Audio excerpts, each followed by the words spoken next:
안녕하십니까. 하이투자증권에서 지주회사 미들스몰캡을 담당하고 있는 이상원 부장입니다. 이번 시간에는 제가 연초에 매년 어떤 올해 좀 주목해야 할 테마라든지 그런 것들을 정해서 선정하는데 여기 그림에서 보듯이 올해에는 가스 추진력 발사라고 해서 가스 같은 경우에는 지배구조, AI, STO, 우주 요 네 가지 테마로 해서 관련 종목들이 많이 좀 주목을 받을 수 있다. 그래서 2024년 주목주로는 네 가지 테마를 정했습니다.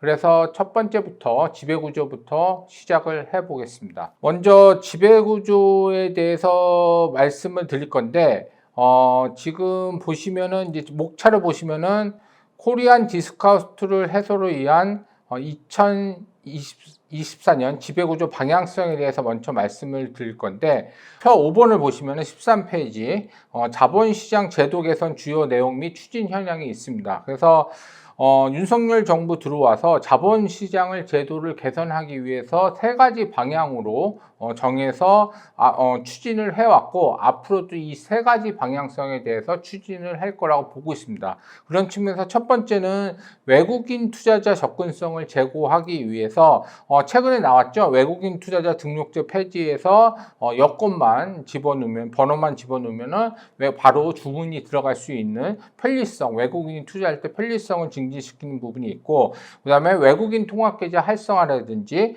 그 다음에 영문공시 확대, 그래서 단계적으로 영문공시를 확대하면서 외국인이 투자할 때 많이 참고할 수 있게 만들어놨고, 그 다음에 다 아시겠지만 배당 절차를 개선시켰습니다. 그래서 선배당으로 배당을 얼마 받는지 확정을 한 다음에 후에 배당 기준을 정하는 그런 부분이 있습니다. 그래서 올해 3월 달에 주주총회가 많이 열릴 거라고 보고 있는데 거기서 배당이 확정이 되면은 그 이후에 배당 기준이 정할 수 있기 때문에 그 배당이 얼마 받는지 보고 이제 배당 기준을 따라서 배당을 받을 수 있는 그런 제도가 있었습니다.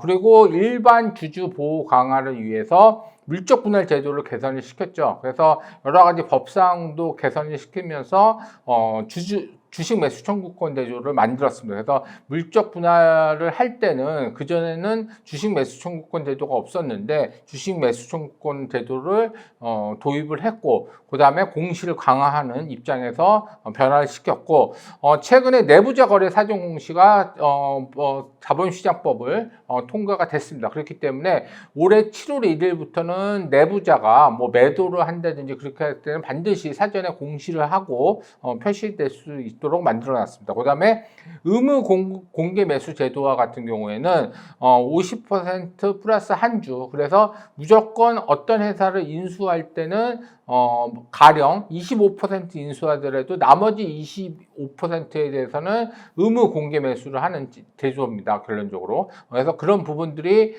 재작년 12월 달에 정부에서 안을 발표했고 지금 자본시장법 개정안이 정무위에 계류 중에 있기 때문에 올해 뭐 하반기 정도에 통과가 되면은 실시가 될 거라고 보고 있습니다. 그리고 나머지 불공정 대응 강화 측면에서 여러 가지 뭐 인프라 고도화, 공매도 제도 보완하기 위해서 지금 공매도 제도를 금지시켜 놨고 그런 부분들이 있습니다. 그리고 자본시장 역할 강화 측면에서 ATS 예비 인가를 했고 그다음에 BDC 제도와 신탁의 혁신 그런 부분들이 있는데 그럼 올해는 어떤 것들이 좀 가시화될 것이냐 그렇게 보신다고 치면은 여기 보시면은 제가 올해는 자사주 제도가 개선될 거라고 보고 있습니다. 그래서 자사주 측면에서 자사주 공시 요건을 강화하는 측면이 있을 것 같고 자사주에 대해서 신주 발행 관점에서 규제하는 측면, 그 다음에 자사주 매입 후 소각을 유도하는 측면, 이 세 가지 측면에서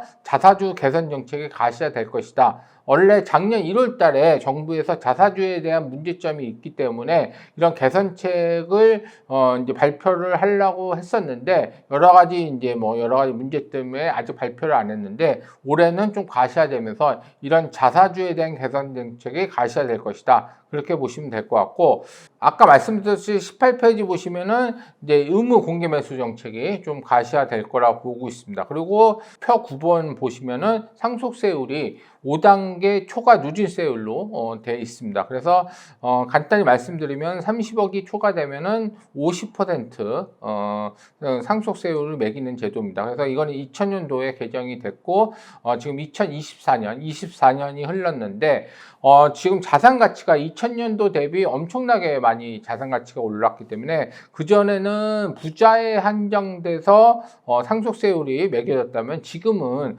어느 정도 서울 아파트 가격이 많이 올랐기 때문에 이제 상속세에 대해서 좀 고치는 부분이 개선되는 부분이 좀 있어야 될 것 같고, 그다음에 주식 관련해서도 지금 50% 30억 넘어가면 50% 뿐만 아니라 20% 할증가세를 붙여서 최고세율이 한 60% 정도 주식에 대해서는 상속할 때 그렇게 매겨지고 있습니다. 그래서 이런 부분들이 코리안 디스카운트의 요인이 될 수 있기 때문에 지금 기획재정부에서는 유산세 제도를 지금 유산취득세 제도로 바꾸기 위해서 용역을 주면서 여러 가지 작업을 하고 있기 때문에 이런 부분들이 상속세를 좀 개정시킬 수 있는 하나의 요인이 될 거라고 보고 있고, 뭐 바로 크게 바뀔 수는 없겠지만은 좀 여론이라든지 이제 그런 것들로 봤었을 때는 앞으로 상속세를 개편이 되게 되면은 여러 가지 뭐 주식에 대해서는 자본이득세로 바꾼다든지 그런 요인들이 있기 때문에 지금 지주사 같은 경우에는 여러 가지 주가가 이런 상속세에 대해서 여러 가지 이제 부작용으로 인해서 그 주가가 좀 하락 요인이 발생하고 있는데, 이런 부분들이 상속세가 개선되면은 당연히 지주사 같은 경우에는 좀 개선시킬 수 있는 부분이 있을 것이다, 그렇게 보시면 될 것 같습니다. 그래서 지배구조 측면에서는 그렇게 살펴를 봤고, 그 다음에 두 번째는 이제 AI 측면에서 좀 살펴보겠습니다.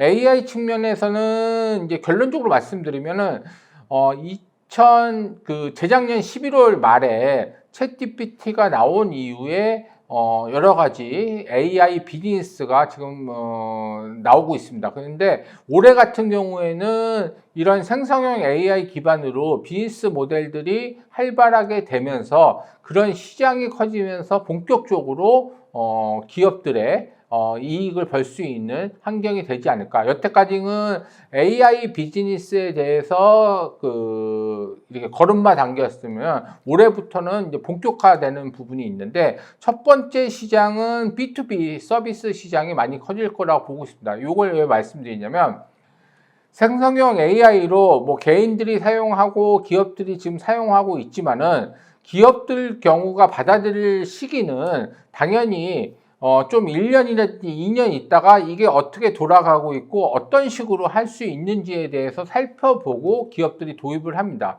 특히 생성형 AI로 가장 크게 개선시킬 수 있는 부분이 업무의 효율성입니다. 그래서 여러 가지 부분에 대해서 업무의 효율성, 그리고 이제 기업들이 생성형 AI B2B를 B2B 시장에서 도입하게 되면은 그 기업들이 제공하는 생성형 AI를 제공하는 업체 측면에서도 이 시장이 개인용보다는 훨씬 크기 때문에 이 시장에 집중돼서 올해 마케팅이라든지 여러 가지를 펼칠 거라 보고 있습니다. 그래서 한 사례로 구글이 제미나이 생성형 AI를 발표하면서 우리는 B2B 시장으로 올해부터 본격화될 것이다, 그렇게 보고 있기 때문에 이런 B2B 시장, 생성형 AI를 도입하면서 업무의 효율성을 커지게 하려는 그런 시장 자체가 커질 수 있을 거라 보고 있기 때문에 그런 측면에서 좀 주목을 하셔야 될 거라고 보고 있습니다. 그리고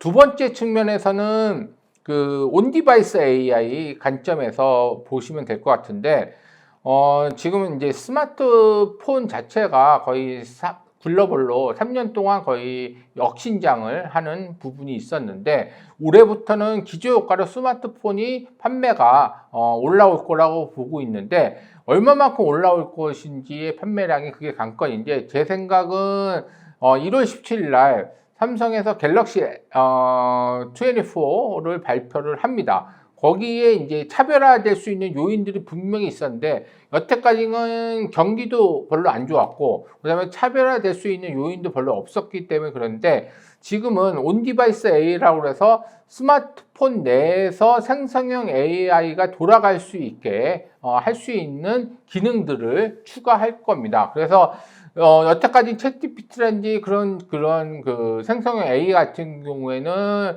데이터, 원래 큰 용량이 필요하기 때문에 데이터 센터의 클라우드를 활용해서 했는데, 온 디바이스 AI 같은 경우는 스마트폰 내에서 생성형 AI가 구동될 수 있게 만드는 거기 때문에, 그렇게 되면은 우리가 원하는 기능들을 좀 표현할 수 있고 이용할 수 있기 때문에 다른 스마트폰이랑 차별화되면서 스마트 판매량을 증가될 수 있는 요인이 될 거라 보고 있습니다. 그래서 그런 온 디바이스 AI가 구동되기 위해서는 고성능 저전력의 CPU가 필요하고 GPU가 필요하고 특히 NPU가 필요합니다. 그런 측면에서 반도체 관련주, 펜리스 업체라든지 검사 장비 업체라든지 그런 업체들이 수혜를 받을 거라고 보고 있습니다. 그래서 그런 측면에서 주목을 받으시면 될 거라고 보고 있고, 세 번째 측면에서는 아까 말씀드렸듯이 물론 온 디바이스 AI 측면에서 그런 부분도 있지만은 기본적으로 대용량의 생성형 AI가 돌아가기 위해서는 큰 용량의 데이터 센터가 필요하고, 그렇기 때문에 지금 생성형 AI라든지 아니면 빅데이터 분석이라든지 그런 부분들 때문에 데이터 센터의 초과 수요는 분명히 있을 거라고 보고 있고요. 특히 우리나라 경우도 데이터 센터의 그런 부분 때문에 초과 수요가 발생되면서 데이터 센터를 신규로 캐파를 증설하는 업체들이라든지 그런 업체들한테 수혜가 가능하다. 그래서 결론적으로 말씀드리면 생성형 AI로 기폭제로 시작을 해서 여러 가지 B2B 비즈니스가 확대될 수 있고, 그 다음에 그거에 따라서 온 디바이스 AI 기능들을 하는 반도체 업체들이 수혜를 받을 수 있고, 마지막으로 데이터 센터 업체들이 수혜를 받을 수 있다. 그렇게 보시면 될 것 같습니다. 그 다음에 이제 세 번째 섹터로 STO에 대해서 좀 말씀드리겠습니다. STO 같은 경우에는 먼저 토큰 증권의 개념부터 좀 말씀을 드리겠습니다. 토큰 증권이라는 거는 여기 보시면 알겠지, 가상자산은 분산원장, 블록체인 시스템 기반으로 이루어져 있는데, 토큰 증권에서 토큰이란 단어는 분산원장 기반으로 이루어졌다. 그리고 증권이란 단어는 현재 자본시장법상 증권이 6개 정도 있는데, 이런 자본시장 증권이 분산원장 개념으로 이루어진 게 토큰 증권입니다. 그래서 토큰 증권을 발행하고 유통하기 위해서는 현재 국회에 계류 중인 자본시장법과 그 다음에 전자증권법이 바뀌어져야 됩니다. 그렇기 때문에 실질적으로 이런 것들이 발행하고 유통이 활발하기 위해서는 법을 지금 바꿔야 되는데, 지금 현재 상황에서는 금감원에 증권신고서를 제출하면은 발행은 할 수 있습니다. 그래서 최근에 열몇 컴퍼니가 발행을 하기 위해서 증권신고서 획득을 받은 이후에 지금 청약을 실행을 했죠, 결론적으로. 그래서 그런 식으로 발행은 가능하고, 또 한 측면은 금융위원회 샌드박스에 대해서 지정을 받게 되면은 발행과 유통을 할 수 있습니다. 대표적으로 뮤직하우 같은 경우가 발행과 유통에 대해서 샌드박스를 받은 이후에 최근에 NCT 부분에 대해서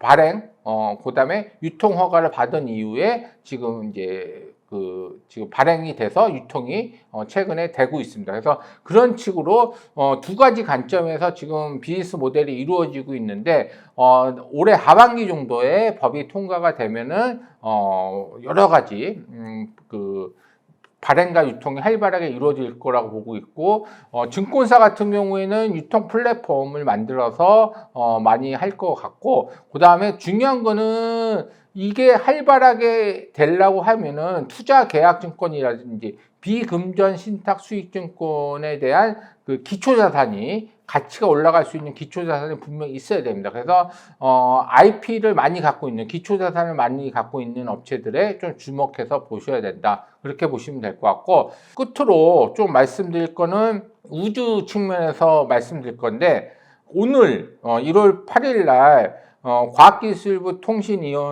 정보통신위원회에서 전체 회의를 열고 우주 항공청에 대해서 통과가 됐죠, 법이.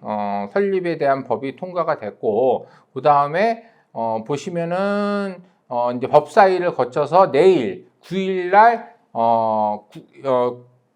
임시국회 본회의가 열리게 되면은 그때 최종 통과가 될 거라 보고 있습니다. 그래서 이런 우주항공청도 이제 거의 통과가 확실시 되기 있기 때문에 올해 내내 우주 관련해서 좀 주목해서 보셔야 될 것 같은데 여기 페이지를 보게 되면은 그림 19번에 그림이 나와 있습니다. 옆에 왼쪽 그림은 작년 12월 2일 날 미국 캘리포니아 반데버그 우주국 기지에서 한국국 군사 정찰 위성 1호기를 발사되는 모습이고, 오른쪽 사진은 작년 11월 21일 날 북한 군사 정찰 위성 1호기가 쏘아지는 부분입니다. 그래서 이걸 그림을 보여주는 이유는 뭐냐면, 물론 이런 그 정찰 위성들이 바로 몇 개월 사이에 이루어진 건 아니고 계획돼서 이루어지는 건데 조금 민감한 시기에 북한이 먼저 쏘고 우리가 또 바로 이어졌기 때문에 이런 정찰 위성 같은 경우에는 우리가 남북한이 대치된 상황에서는 실천력 측면에서 반드시 이루어지면서 이 우주 시장을 좀 크게 할 수 있는 요인이 될 수 있다, 그렇게 보시면 될 것 같고, 참고로 이게 지금 군사 정찰 위성 1호기인데 이게 425 사업으로 일환으로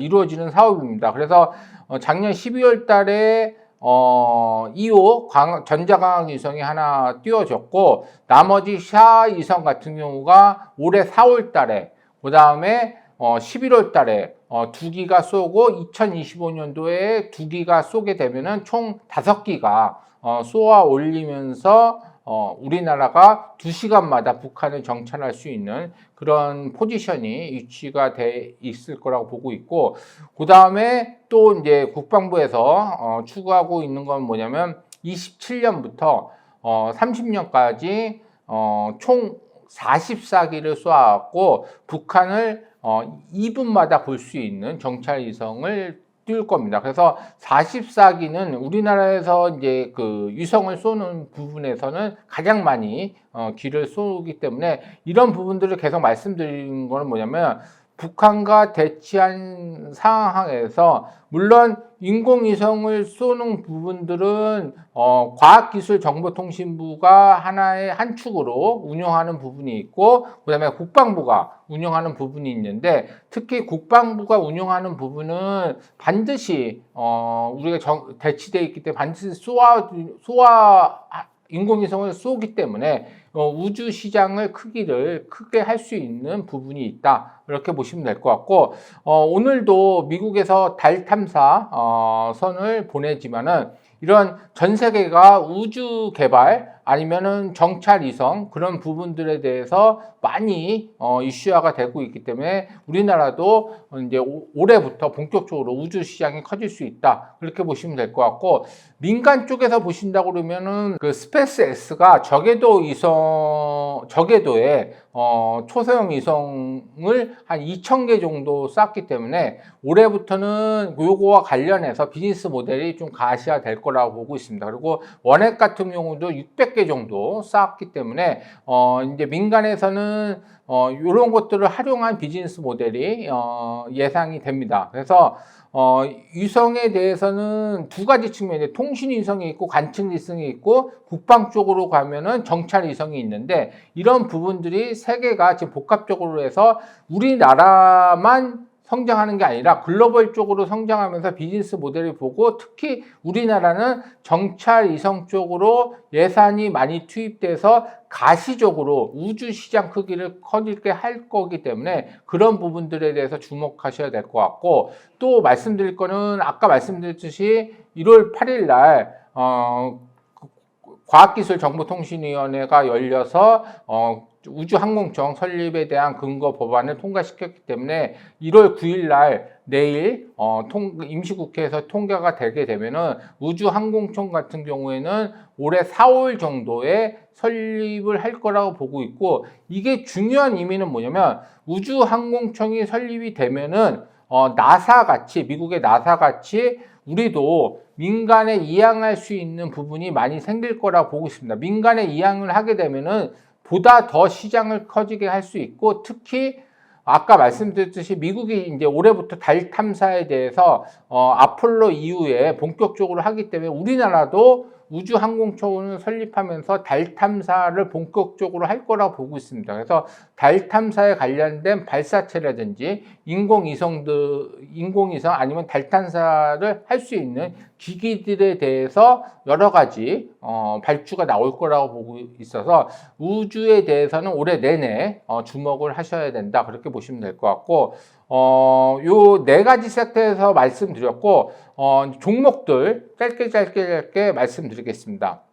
지배구조 측면에서는 삼성물산, SK를 좀 주목하셔야 될 것 같고, 삼성물산 같은 경우는 작년 2월 달에 14%에 대한 자사주 소각을 발표를 했고, 향후 5년 동안 자사주 14%에 대해서 소각을 한다고 작년 주주총회에서 결정을 했습니다. 그렇기 때문에 올해 같은 경우에는 1월 달 내지 2월 달에 이 사이에 열어서 결정만 하면 됩니다. 그렇기 때문에 제 생각에는 5년 동안 긴중해서 자사주를 소각할 수도 있겠지만은 여러 가지 환경상은 좀 올해 1월 달에 발표할 때 좀 많이 생각하는 것보다 많이 자사주를 소각하면서 좀 삼성물산의 지배구조가 될 수 있는 부분이 있을 거라고 보고 있고, SK도 자사주를 24% 가지고 있기 때문에 아까 자사주 개선 정책이 가시화되면은 이런 부분들에 대해서 뭐 바로 소각은 뭐 이렇게 하지는 않겠지만은 여러 가지 여론이라든지 그런 것들이 자사주를 소각할 수 있는 기반이 될 수 있기 때문에 이런 것들에 대해서 자사주를 소각할 가능성이 크다, 그렇게 보시면 될 것 같고, 그 다음에 아까 이제 B2B 비즈니스의 생성형 AI를 기업이 도입하면서 업무의 효율성을 높일 수 있는 요인이 있다, 그렇게 말씀드렸는데, 삼성 SDS, 그다음에 롯데정보통신, 특히 이제 삼성 SDS 같은 경우에는 올해 1월 내지 2월에 생성형 AI를 출시를 할 겁니다. 그래서 기업들이 삼성그룹이 있는 기업들이 도입을 해서 업무의 효율성을 높일 수 있기 때문에 이런 부분에 대해서 수혜를 받을 수 있다, 그렇게 보시면 될 것 같고, 롯데정보통신 같은 경우도 SI 업체로서 이런 생성형 AI 출시가 예상이 됩니다. 그래서 그런 부분들에 대해서 수혜가 가능하다, 그렇게 보시면 될 것 같고, 아까 말씀드렸듯이 온디바이스 AR이라든지 그런 것들을 실현하기 위해서는 여러 가지 이제 패키징, 이종 칩을 넣는다든지 패키징에 대해서 부분이 분명히 있어야 되는데, 그런 부분들에 대해서 검사를 해야 됩니다. 그래서 검사를 할 때인데 고용이 그런 부분들에 대해서 검사의 수혜를 받고 여러 가지 이종 칩을 넣는 그런 기능들에 대한 검사에 대해서 시장이 커지면서 많이 수혜를 받을 수 있을 것 같다, 그렇게 보시면 될 것 같고, 텔레지스 같은 경우는 자동차용 펜리스 업체, 자동차용 반도체 펜리스 업체인데 지금 뭐 여러 가지 자율주행이라든지 그런 단계로 올라가면서, 특히 이제 CES가 내일 9일부터 열리게 되죠. 거기서는 모빌리티라든지 이제 그런 부분들이 많이 부각될 것 같은데, 어쨌든 차량용 반도체에서 펜리스 업체로서 이런 MPU 기능이라든지 그런 것들을 들어가면서 부분이 있을 것 같고, 올해부터는 유럽 쪽에 매출처가 다각하면서 실적도 개선될 수 있는 부분도 주목해야 된다, 그렇게 보시면 될 것 같고, 시스엠 미디어 같은 경우에도 비디오 코덱 만드는 펜리스 업체인데 이 업체도 이제 MPU 기능을 하면서 작년 10월 달에 그 기능에 대해서 신제품을 발표를 했습니다. 그래서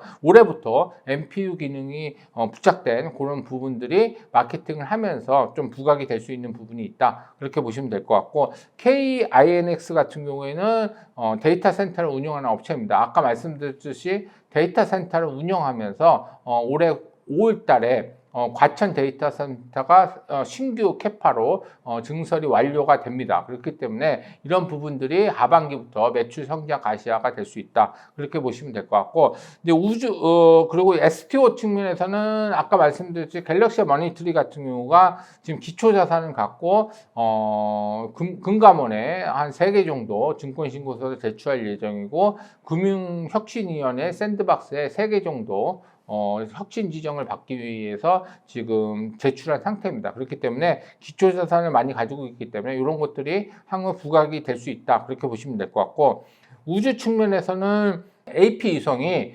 탑재체를 그동안 많이 만들어 왔기 때문에 아까 말씀드렸듯이 우주 시장이 커지면서 인공위성도 많이 쏘아 올리고 그렇기 때문에 그런 부분들에 대해서 많이 지금 수주가 가셔야 될 것이다. 그런 측면 보시면 될 것 같고, 인텔리안 테크 같은 경우에는 워너베에 지금 뭐 수신 안테나라든지 그런 것들을 공급하고 있는데, 아까 말씀드렸듯이 그런 비즈니스 저궤도 이송에 대한 관련된 비즈니스 모델이 본격화되면서 수혜를 받을 수 있다. 그렇게 보시면 될 것 같습니다. 그래서 그런 측면에서 아까 이제 네 가지 측면 그리고 종목들 간단히 말씀드렸습니다. 그래서 올해는 이런 네 가지 아까 가스 측면에서 네 가지를 주목하시고 그다음에 이런 관련된 종목들도 주목하시면 될 거라고 보고 있습니다. 이상으로 마치겠습니다. 고맙습니다.